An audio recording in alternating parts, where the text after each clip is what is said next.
Lent Course video number 2. Consider the lilies of the field. Hello.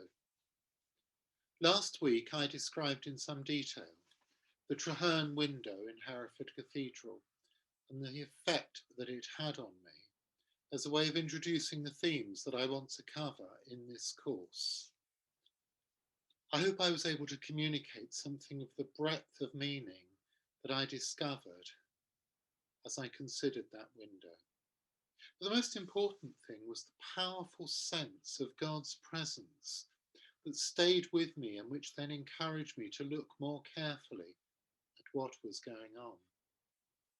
In C.S. Lewis's The Screwtape Letters, after the human subject of the devil's interest has a conversion experience, the senior devil encourages the junior one to get him to analyse it.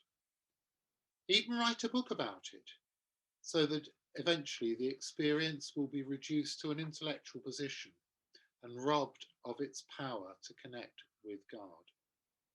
With all due respect to C.S. Lewis, I disagree. I find that if I look at what was going on when I have an experience of the divine, then it becomes more profound and helps me to understand what is being said. Otherwise, I fear I may be like the man in James's letter, chapter 1, who, having looked in a mirror, goes away and forgets what his face looks like, who, having heard the word of God, goes away and ignores it. As I share some of the other experiences that had a profound impact on me, and in doing so, I'm going to try to unpack what was actually going on, exploring that difficult word pantheism, seeing God in the world around. First, I want to look at an experience that expanded my comprehension of who God is and where we stand in and with this world.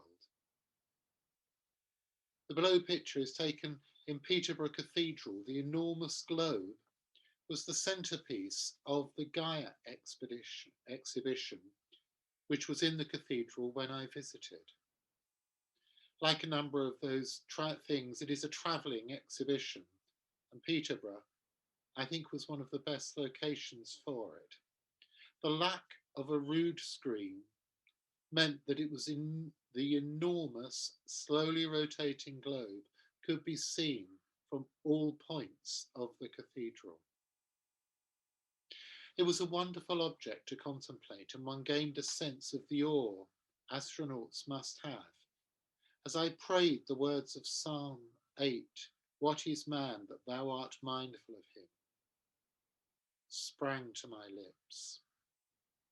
The exhibition was designed to highlight both the beauty and fragility of our planet as an ecosystem. My takeaway point was that, fragile as it is, that globe was encased within the cathedral, held within God's love. Suddenly, the song, "He's got the whole world in his hands," didn't seem quite so fanciful. Similarly, the Transfiguration window at Durham Cathedral, which is, by way of passing, another Thomas Denny window, doesn't just tell the story of that mountaintop experience. It demonstrates it. You're held in a torrent of vivid gold and white light, and it's somehow easier to understand the terror and wonder and incomprehension of the watching disciples. I think that context is another thing that is important here. And by context, I mean a number of different things, but all of them things which serve to give a greater significance to what you are seeing, hearing, or experiencing at any one moment. One part of context is personal history. For example, I show you a photograph of Bardsey Island off the coast of the Llyn Peninsula, or rather a photograph of the mainland taken from Bardsey Island. Bardsey is a place that has featured in my experience and also in my imagination for a long time. I've longed to go there. And I reached there on my pilgrimage, and it's perhaps not surprising, especially as the day was fine and sunny, that getting there, I felt a great sense of joy and of God, particularly as getting there by public transport required a lot of planning, and it was with a huge sense of achievement that I looked back to the mainland. But there were other contexts, particularly the time I spent praying in the little chapel and my own mountaintop experience, that made this a truly memorable visit. Context can be something else, the coming together of different factors. In Derby Cathedral, they were hosting a huge exhibition of the moon. I'd already visited the night before when the cathedral was crowded, but in the morning I decided to return. As the sun poured in through the windows, I was able to sit in a pew, drink coffee, and take in the huge model, marvelling at the pitted and scarred surface in front of me. And then the organist began to practice beautifully, and a huge rush of contentment and peace came over me. I was coming towards the end of the second of my 8 journeys, and I felt such joy and thankfulness for the things I was seeing and experiencing. And sometimes also context is provided by the people we encounter here. I have to confess that I don't often look too closely at flowers in church.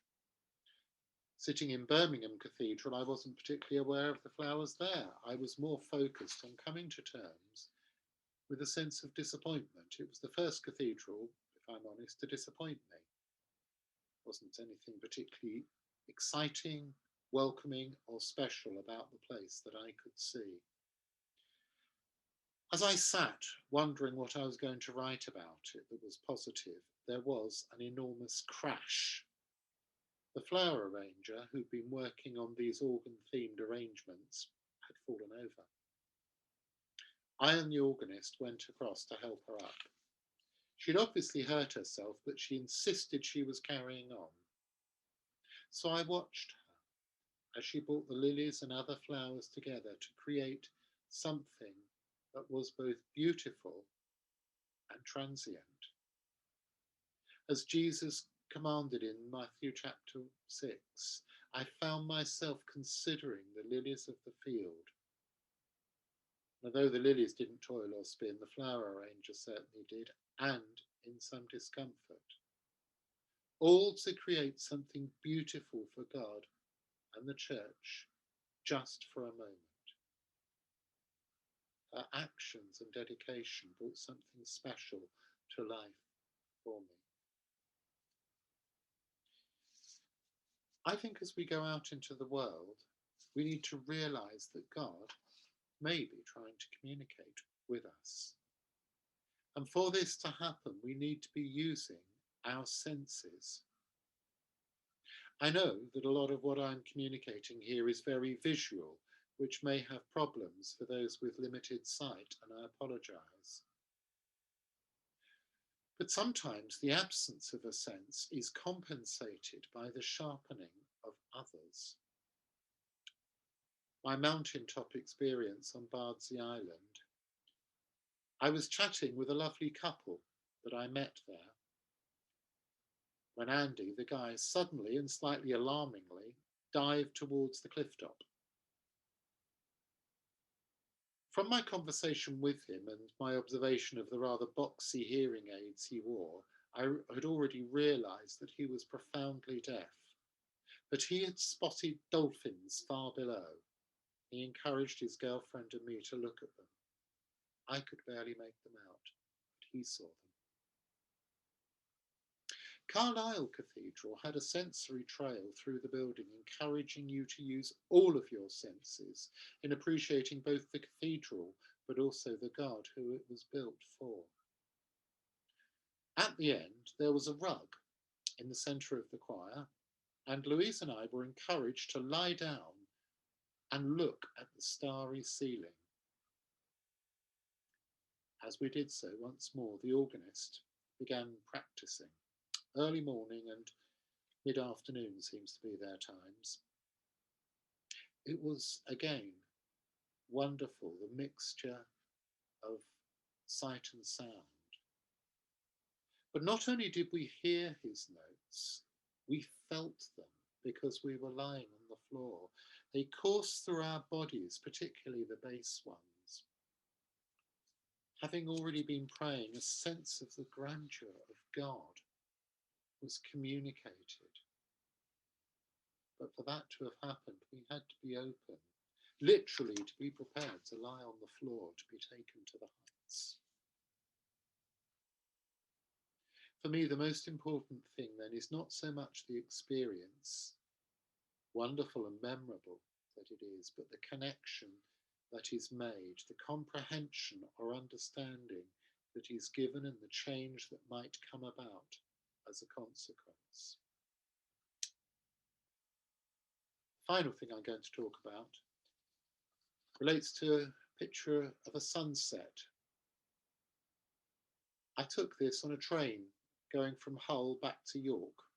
I was staying in York at the time, and I took a day out to go to Hull. I'd actually lived in York for 3 years and never went to Hull. In fact, I've lived in the UK all of my life and I've never been to Hull. It has no cathedral, but the Minster had been recommended, and I felt it was time to make up for my negligence. Hull was much more beautiful and interesting than I'd expected, and the Minster was a particular delight. In addition, it was hosting an exhibition of the Sistine Chapel in Rome, a place I've been to, but which, because of tourist crowds, it was hard to appreciate. Here there were excerpts from Michelangelo's masterpiece closer to view, and you had time to look at them. But what made the visit special was my conversation with Shirley, who I had already had a chance to encounter with at the station and then met again at the Minster. We began by discussing art and literature, but suddenly we moved on to faith and meaning, and she was placing her understandings in the context of a difficult time as a child. She had lived in a children's home and was later adopted. I've no idea what our conversation meant for her, and I never will. But it was a powerful one, and it seemed ordained to me, and it enlarged my understanding of the majesty of God's purpose, providence, and compassion. I have some homework for you this week, and what I want you to do is I'm inviting you to look for a picture. It might be a picture you've taken, or a piece of art, a photograph, or a sound that communicates something to you of the awesomeness of God. And if you're able to bring it to the Zoom meeting or send it to me by email or letter, that would be good. And I want you to ask 3 questions of this picture, piece of art or sound. Question 1, what is it about this thing that resonates for me? Question 2, what does it tell you and perhaps others about God? And question 3, what does it call you to do, or who does it call you to be? I would emphasize all of these questions are completely voluntary. God bless you and keep you safe. Thank you.